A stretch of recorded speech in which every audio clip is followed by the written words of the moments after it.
Dan pemirsa, untuk membahas terkait persiapan bulan Ramadan telah hadir bersama kami melalui daring Ustadz Muhammad Abdul Syukur Yusuf, pimpinan Majelis Az-Zikrah. Assalamualaikum Pak Ustadz.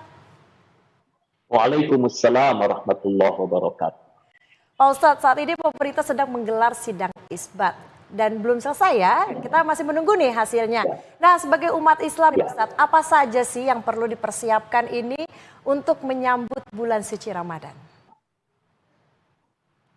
Baik, persiapan kita tentunya lahir dan batin. Bahwa momentum Ramadan ini adalah kesempatan membangun ketakwaan, memperbaiki keadaan kita, dan tentu juga kan hanya pribadi, keluarga, masyarakat, bangsa, dan negara. Persiapan secara lahiriah tentu kesehatan kita jaga. Ya, karena Ramadan tentu juga perjuangan buat kita semuanya. Kemudian yang kedua, persiapan batiniah, ya, bahwa kita masuki dengan hati yang gembira, senang. Ramadan bukan beban, Ramadan bukan memberatkan, ya, tapi menyenangkan. Apalagi bagi mereka yang sudah terbiasa berpuasa. Termasuk kan salah satu hikmahnya juga buat kesehatan, ya, keluarga jadi bersama, insya Allah saling melapangkan hati, membangun kebersamaan. Maka insya Allah lahir dan batin dengan kegembiraan dan membangun kebersamaan di antara kita. Baik, Pak Ustadz udah siap-siap belum nih mau salat taraweh malam ini, atau mungkin Ibu sudah persiapkan untuk makan sahur besok pagi?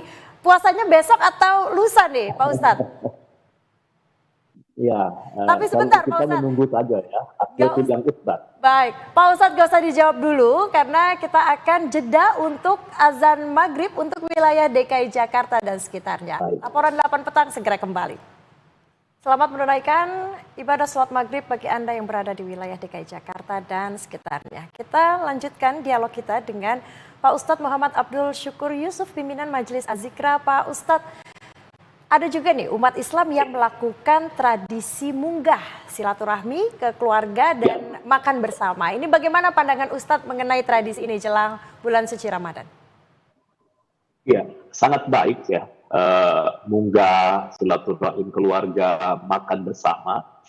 Saya kira ini bagian dari persiapan secara lahir batin, ya.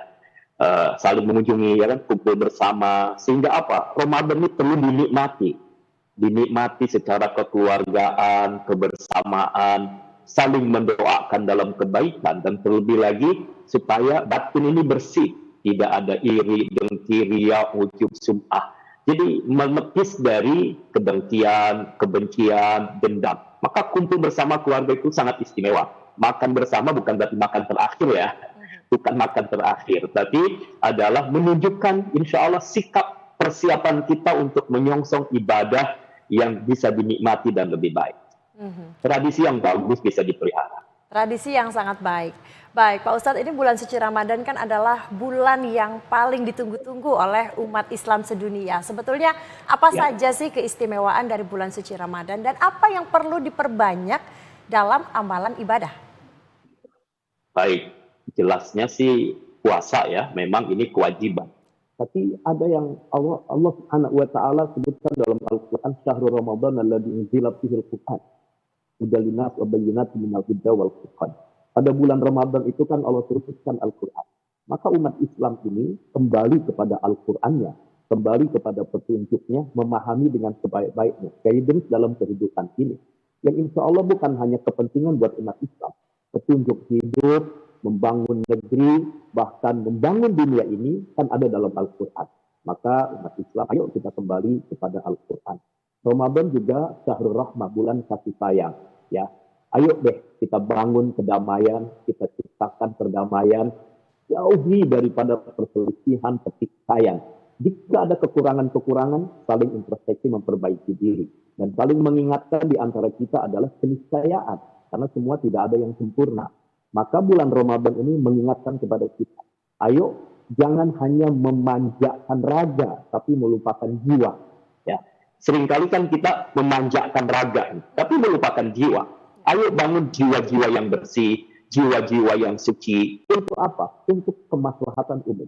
Maka Ramadan insya Allah menghantarkan kepada perdamaian dan kedamaian. Buktinya apa? Antar keluarga, saling bersama dengan tetangga, dengan masyarakat. Nah, saling memaafkan, saling introspeksi, dan memperbaiki diri. Baik. Insya Allah. Baik, terakhir Pak Ustadz, pesan Pak Ustadz nih untuk pemirsa Garuda TV agar Ramadan tahun ini lebih bermakna dan juga doa dan harapan untuk bangsa di bulan Ramadan. Baik, mudah-mudahan kita tidak menyia-nyiakan waktu yang terbatas loh, hanya 29 atau 30 hari. Ini momentum buat kita semuanya membangun perubahan ke arah yang lebih baik secara pribadi, kolektif, masyarakat maupun berbangsa dan bernegara. Insya Allah kebersamaan para ulama, umara, para pemimpin dan masyarakat, mari bahu-membahu membangun negeri ini. Ramadan adalah bulan kesucian, mari kita jaga dengan sebaik-baiknya toleransi di antara kita dan ukhuwah persaudaraan di antara kita harus dijaga. Saling mendoakan, saling mengingatkan dalam kebaikan. Insya Allah kedamaian akan tercipta jika kita semua punya niat, punya tekad yang sama bahwa Ramadan ini membawa keberkahan. Ada rahmat, ada ampunan, ada itqum minan nar, dan insya Allah bulan ini adalah bulan empati, ada zakat, lalu infak, sedekah. Banyak kebaikan bulan ini, maka siapkan program terbaik untuk pribadi, untuk keluarga, dan juga dalam kolektif masyarakat. Insya Allah Indonesia makin berjaya, Indonesia makin maju, keadaan kita lebih baik dengan berkah bulan Ramadan. Amin, amin ya rabbal alamin. Terima kasih Pak Ustadz Muhammad Abdul Syukur Yusuf, pimpinan Majelis Al-Zikra atas dialognya dalam laporan 8 petang hari ini. Assalamualaikum Pak Ustadz. Waalaikumsalam warahmatullahi wabarakatuh.